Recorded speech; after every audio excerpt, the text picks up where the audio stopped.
yang bestnya rod ni guys, kalau tengok rod ni berapa, 525 lb tapi berat ni adalah 3 gram saja guys. Boleh baling.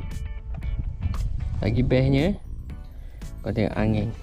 Sekejap nampak angin tiup nampak angin tiup kuat Kalau ri biasa dia akan kusut, tapi yang ni kau tengok aku baling tak kusut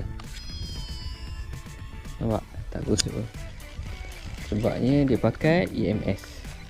So dapatkan sekarang DCE Taker satu set, dapatkan ni dengan ni Diken Suzy, memang mantap. Nampak bunyi pun sedap, zing, baling pun jauh, 3 gram je ni guys, baling jauh.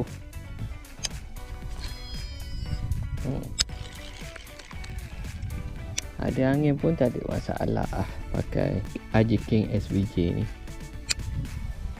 Dia ada EMS, Electronic Magnetic System.